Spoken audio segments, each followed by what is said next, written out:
How to overcome objections in real estate. Guys, by the end of this video, you're gonna know my top 5 strategies how to overcome objections so that you can get out there and close more deals.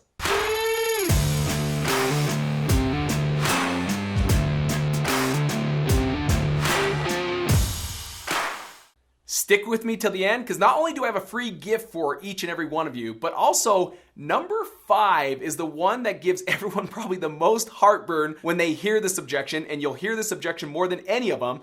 But with this ninja strategy, you'll be able to overcome it and close more deals. Objection number 1 is, you're gonna hear this a lot. Man, I feel my home is worth more than what you say it is. Now guys, this is one I don't hear anymore. In fact, I've never heard this in the last few years, but at the beginning stages, I used to hear this objection a ton.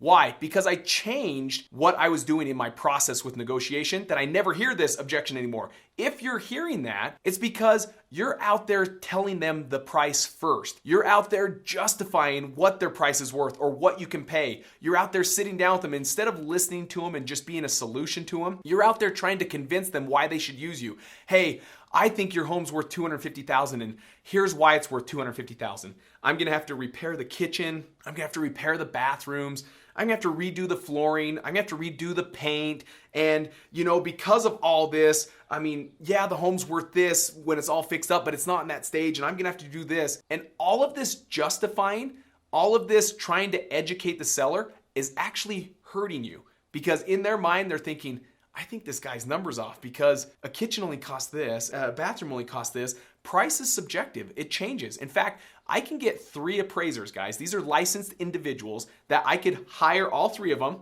and say, hey, I need a price for this home. What do you think the home's worth in its current condition? Guess how many numbers I'm gonna get back? 3 different numbers. They're not gonna be the same, they're all gonna be different, and these are from licensed individuals. So don't justify your price. We're not here to educate on price. We're here to just do one thing, and that is get the home as low as possible. Objection number 2. Hey, just send me an offer and we'll get back to you. Now guys, we're thinking about this all the time, and many of you have probably fallen into the trap of actually sending the offer and then getting where I call it ghosting, where you try to reach out in the future and nothing happens. They're not reaching back, they're not texting you back, they're not answering your phone call. Why? Because they already have your offer. And now they're using your offer against you to go get more offers higher than you. I'm not in the business, guys, and I want you to understand this and take this approach. We're not in the business of making offers. We're in the business of buying homes. So when you hear people say, oh, it's all about making offers, go out there and make 100 offers a day. That's not gonna net you what you want. That's not gonna grow a sustainable business. That's not gonna get you to where you want to be. That's just gonna be a draining business of always making offers, and very few, if any, are ever gonna get accepted because they're just gonna use you to now snipe that. I call it sniping, where they use your offer to go get a higher offer. So instead of sending them an offer, ask some pivotal questions. Hey, are you entertaining any other offers? And see what they say. And be okay with that. Ask the tough questions, because this allows me to understand what could be one of the best things when it comes to knowing like a pillar of motivation, knowing how much motivation a seller has, is time frame. I want to know all my options. I want to know what's going on. I want to know if there's going to be other offers going out there. So ask them, hey, are you entertaining any other offers? Well, yeah, we've got about 3 offers so far. Awesome. Do you mind me asking why you haven't gone with any of them so far? Well, we just figured we'd get like 5 or 6 offers and we'll just go from there. Well, I don't want to be the one that just submits offers. So I'll just ask more questions. What does it look like? How do you feel about the offers so far? Okay. And just sit there and just listen. The one question I like to ask is this. Listen to this. Instead of me sending over offer, because really I want to come out and look at the home. I want to see it. I want to know exactly what I'm doing. I'm convinced I'm your guy, but it's going to take some work on my end to make sure I understand. Ultimately, I'm going to give you as much money as your home qualifies for. I'd love to meet with you in person. When's the next time we could meet and get in front of them face to face? Negotiation should never be over text, should never be over the phone. It should always be face to face. That's where they get to learn to like you, trust you, know you, respect you. They can't do that over the phone. Objection number 3. I need my attorney to review it. Now guys, quickly, the individuals that we're working with, most of them are in bankruptcy or some kind of distressed situation, maybe divorce, or maybe they inherited mom and dad's home, but they don't have the money to fix it up. Or maybe the property's in a distressed situation. It's ran down, the roof's torn off, the windows are broken, garage door doesn't work, whatever, right? These are some situations that These individuals probably also don't have the money to have attorneys review it. What they really want is an offer so that they can just start shopping it with other offers. So the biggest thing is to find out is maybe switch some of the verbiage you're using. You can switch just one word. Instead of saying the word contract, we don't like the word contract. Our team uses the word agreement. Agreement happens to be like friendly, right? We're coming up with something together. Contract suggests attorney to review it, or I need some time to think about it because this is legally binding. This is something I got to find out what I'm committing myself to, right? Where the word agreement is soft.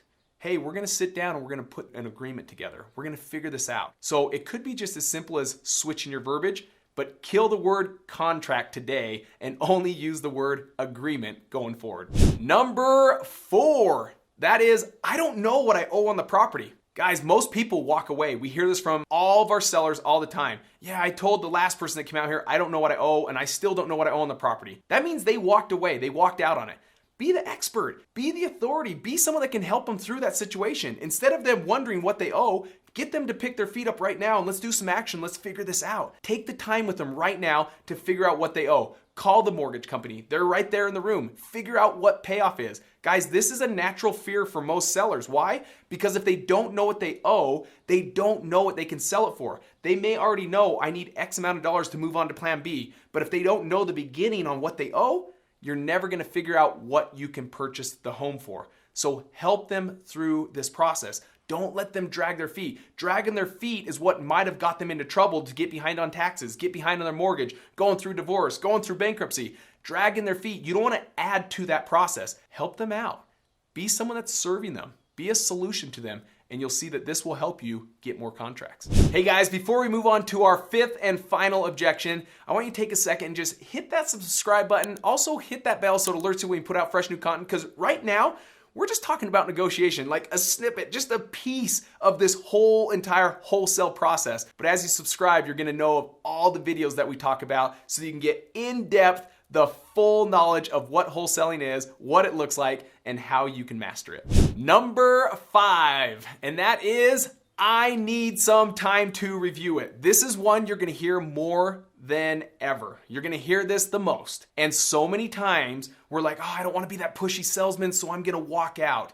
I get it. I admire you for that mindset because you're truly trying to find a way to serve these individuals. But what if you could do it in a way that honors them, but more importantly, still have control of the time? Let me put it in real time, a story that I use that I always can go use, because this is one that really happened just at the beginning stages of my wholesaling career. I was on a way to an appointment. My wife had called me and she'd said, hey, on the way home, I need you to pick up dinner stuff. And we were doing like spaghetti, if I remember right. And so I needed like the pasta, the spaghetti sauce, the garlic bread.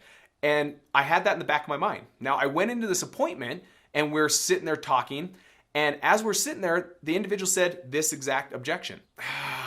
We just need some time to review it. So what I did is I honored it. I said, okay, that totally makes sense. This is a big decision, right? You're already agreeing with them. You're honoring them in what they're requesting. But how can you do it and put a little time frame on it so that you don't lose full control and other people come in and get the deal? What I did at that moment, I remember thinking, oh my gosh, I gotta go get some groceries. Why don't I go do that and come back? And that way I'm putting a little time frame on it. So I did. I said, hey, that works out fine. In fact, my wife will be ticked off if I forget this, and it's on my head right now, is I'm gonna run to the grocery store real quick. I gotta pick up some groceries for dinner tonight that my wife said, pick these things up. I'm even gonna pick up a $500 gift card. I'll swing back, and if it ends up being that you wanna put the agreement together tonight, I'll even leave you the $500 gift card. This individual looked at each other and they said, okay, yeah, that'll work. 20 minutes. Why don't you get us about 20 minutes? That'll work. Guys, in all reality, when you do stuff like this, when you have that little incentive that they can get $500 that had nothing to do with the purchase price, that's just for putting an agreement together that day. Really what they said when they looked at each other was, for $500? Yeah, we'll put together, that gives us enough time. We'll put something together tonight. And it worked. I was able to go to the grocery store, swing back in 20 minutes with the gift card. They looked at each other and said, we feel good about it. Everything feels right. I left them the $500 gift card and I went home and was still able to have dinner with my family and with my wife and kids. Hey guys, for a free gift, I left a link down in the description box that gives you free access to my real estate negotiation strategy crash course, where I break it down step by step. All these negotiation tactics that you can implement and put into place, whether you're a solopreneur or have a team in place, so you can get out there and start closing more deals.